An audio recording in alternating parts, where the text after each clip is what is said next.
قاضی یاز مالکی نے، شیخ عبدالحق محدث دہلوی نے، دیگر بزرگ جو سیرت نگار بزرگوں نے لکھا ہے کہ نبی پاک صلی اللہ علیہ وسلم کے اندر 100 مردوں سے زیادہ طاقت تھی. 100 مردوں سے زیادہ طاقت. اب جو بات کہنے لگا ہوں، جو نتیجہ دینے لگا ہوں، اس پر خاص توجہ آپ فرمائیں گے. ذرا فکری طور پر، نظریاتی طور پر ایک چیز کو سمجھیے. ہم سمجھتے ہیں کہ جوان لڑکا ہے جی، جو مرضی کرے. عمر ہے جی. آپ ذرا بات پر غور کیجئے گا کہ حضور صلی اللہ علیہ وسلم میں طاقت 100 مردوں سے زیادہ ہے اور حیا کواری لڑکیوں سے بھی زیادہ ہے. ذرا اس بات کا تقابلی جائزہ کیجئے گا کہ طاقت 100 مرد سے زیادہ ہے لیکن حیا کواری لڑکی سے بھی زیادہ ہے.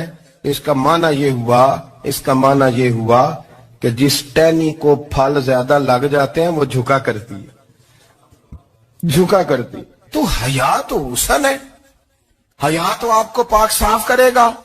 حیا تو آپ کو نرالا کرے گا، انوکھا کرے گا. وہ ہمارے ایک دانشور ہیں، انہوں نے مضمون لکھا، کئی باتیں بڑی پسند آتی ہیں.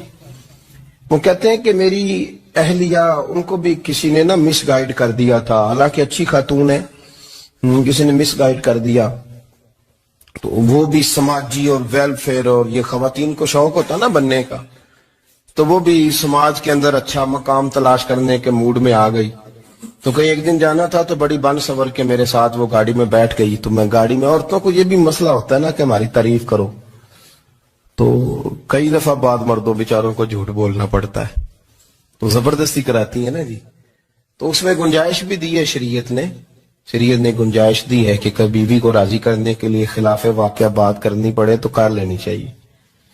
تو وہ کراتی بھی ہیں. 3 موقع پر خلاف واقعہ بات کرنے کی اجازت ہے. واقعے کے خلاف بھی آپ بات کر سکتے ہیں. جنگ کے موقع پر 2 لوگوں کو صلح کرانے کے لیے اور بیوی کو راضی کرنے کے لیے کر لیں کوئی ایسی بات. بے شک اپنی طبیعت پہ جبر کر کے کر لے، گنجائش ہے، اجازت ہے. تو وہ کہتے ہیں جب وہ گاڑی میں میرے ساتھ بیٹھی بن سور کے، وہ تقاضا کرنے لگی کہ میں نے بڑے اچھے کپڑے پہنے ہیں پر آپ نے توجہ نہیں کرائی. وہ سیانا بندہ تھا، وہ چاہ رہا تھا کہ میری خاتون سمجھ جائے. وہ کہتے ہیں مجھے پتا تھا کہ بیچاری مس گائیڈ ہو گئی ہے، دل کی بڑی اچھی ہے، سیانی ہے، لیکن اس کو کچھ خواتین نے، کچھ لوگوں نے مل کے اس کو ذہن غلط کر دیا ہے کہ سماج میں نکلو، باہر جاؤ، کام کرو، فلاں کرو، اپنی مرضی سے جیو. تو میرے ساتھ گاڑی میں بیٹھی کہیں جانے کے لیے، تو مجھ سے کہنے لگی کہ آپ نے میری طرف توجہ ہی نہیں کی، آپ نے کوئی ذکر ہی نہیں کیا کہ میں کیسی لگ رہی ہوں. تو وہ کہتے ہیں میں نے اسے کہا کہ اگر تو ناراض نہ ہو تو پھر میں صحیح والی تعریف کر دوں. تو اس نے کہا کہ آپ کر دیں. تو کہتے ہیں میں نے درد سے اور خلوص سے اپنی بیوی سے کہا، خلوص کے ساتھ. میں نے کہا میں تو روز گھر ہوتا ہوں، روز شام کو گھر ہوتا ہوں. اگر تو میرے لیے تیار ہوتی تو میں تیری تعریف کرتا، لیکن آج تو باہر جانے کے لیے تیار ہوئی. تو پھر ان سے تعریف کی امید رکھ جن کے لیے تو نے تیاری کی ہے. میرے لیے تیاری کرتی تو میں تو ہر شام تیرے پاس ہوتا ہوں. کہتے ہو میرے لفظوں میں درد تھا تو وہ بھی رو پڑی. اور کہنے لگی آپ گاڑی روک دیں، مجھے باہر جا کے کسی کو راضی نہیں کرنا، میں نے اسے راضی کرنا ہے جس کو رب کریم نے میرا شوہر بنایا ہے اور میرے لیے منتخب کیا ہے میرے ماں باپ کو. میں واپس لوٹتی ہوں. یہ ایک پہلو ہے سلگتا ہوا، اس کو سمجھا جائے. رسول کریم صلی اللہ علیہ وسلم عرب کی کواری لڑکیوں سے زیادہ حیا والے تھے. کواری لڑکیوں سے زیادہ حضور حیا فرمایا کرتے تھے.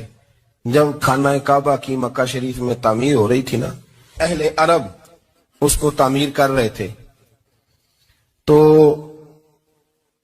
نبی پاک صلی اللہ علیہ وسلم اپنے چچا حضرت عباس کے ساتھ خانہ کعبہ کی تعریف میں مصروف تھے. تو عرب کے لوگ چونکہ لمبا کرتا پہنتے تھے پیروں تک، تو نیچے اگر کسی وقت کوئی چیز نہیں بھی ہوتی تھی تو کسی کو وہ نظر نہیں آتی تھی، کیونکہ پردہ رہتا تھا، لمبا کرتا پہنا ہوا ہوتا تھا.